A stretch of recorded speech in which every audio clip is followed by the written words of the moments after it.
My mission is all about helping you feel calmer because I know that's what you crave when you have a mind that never shuts off and a busy schedule and overwhelm that constantly puts you into survival mode. The good news is that I'm going to be sharing with you today what you can do to be calmer. Now, let's get into it. This is episode number 74. You could be calmer if you do this. Welcome to Calmly Coping. My name is Tati, and I'm a licensed therapist and coach specializing in high functioning anxiety. I help high achievers overcome high functioning anxiety so you can finally stop overthinking everything. If this topic interests you, then please like and subscribe so that you get notified anytime I release a new video. Thank you so much for tuning in. So the first thing you have to do to actually be calmer is get to the root of your struggles and dive deep into those.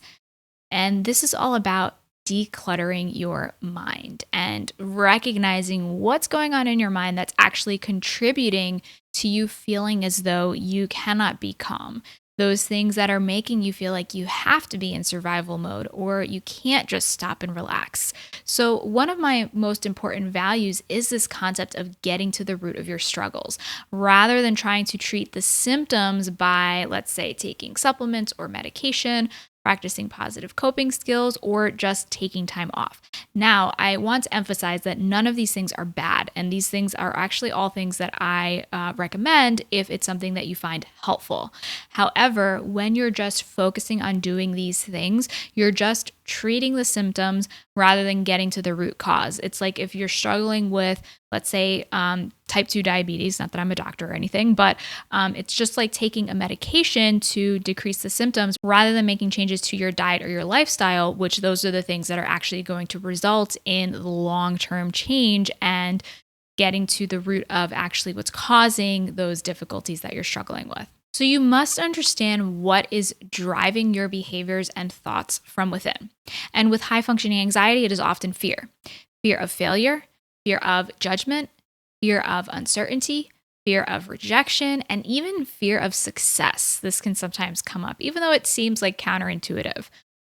So it helps to look at what is the root underneath and what's driving those behaviors within. So the next thing that's important to understand in order to be calmer is to understand and work with yourself and your energy levels instead of against yourself. So what does this actually mean? It means reclaiming your time and energy by having an understanding of energy management, not just time management, effective organizing and planning so that you can gain more clarity and less brain fog and uncertainty, and learning how to plan for success so that you can create long-term systems that will help you manage your time and energy in the long run.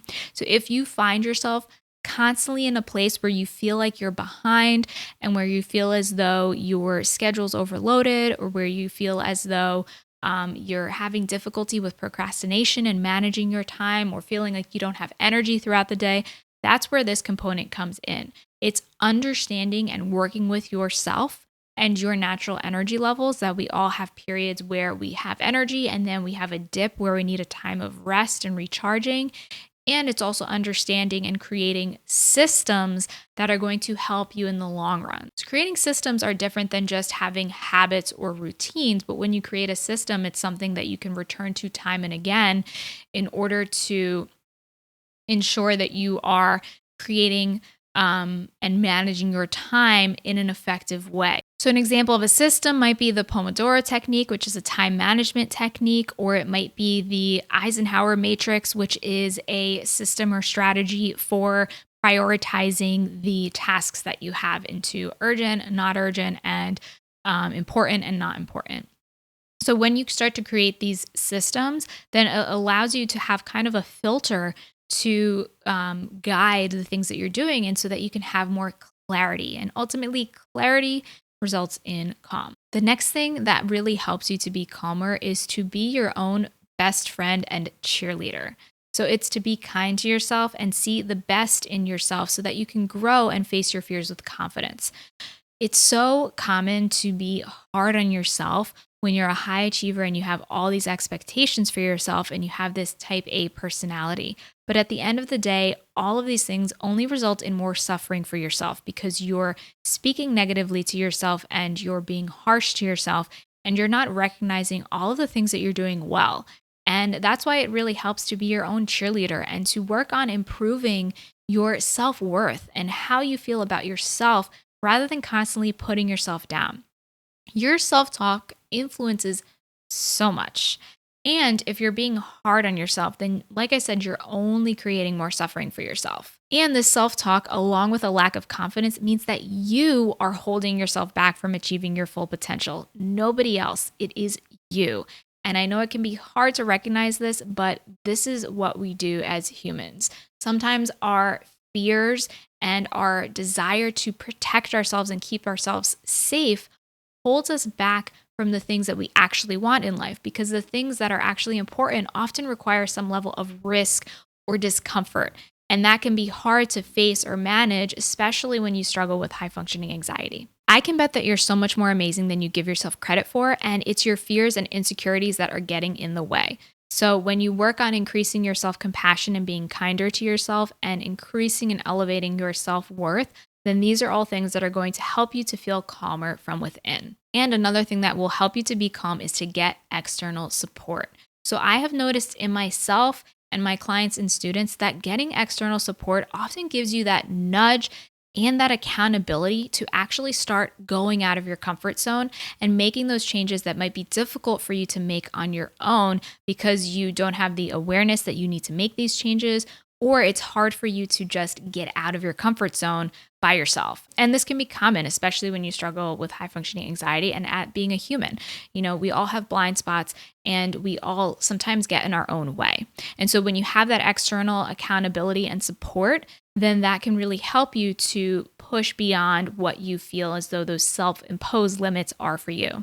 So I have great news. These tips that I just shared are all a part of my signature program, Calm, Balanced, and Confident, that is now open. So registration for this program is now open, and you can apply by going to calmlycoping.com/apply. And the doors are only going to be open until November 21st. In this signature group coaching program, I will share my entire signature high functioning anxiety curriculum to help you become more calm, which is phase 1, which is all about decluttering your mind. Balance, which is phase 2, and that's all about reclaiming your time and energy, and confident, and that is phase 3, and that's all about elevating your self-worth. So this is a 6-month group coaching program for high achieving professionals struggling with high functioning anxiety who want to maintain their high standards and amplify their success while letting go of their anxiety, self-doubt, and self-criticism. You can apply by going to calmlycoping.com/apply. So while you wait for next week's episode, I have other episodes about decreasing anxiety, adopting a healthy mindset, and managing your time and energy. So make sure you check out these videos here. Thank you so much for tuning in today, and until next time, be calm.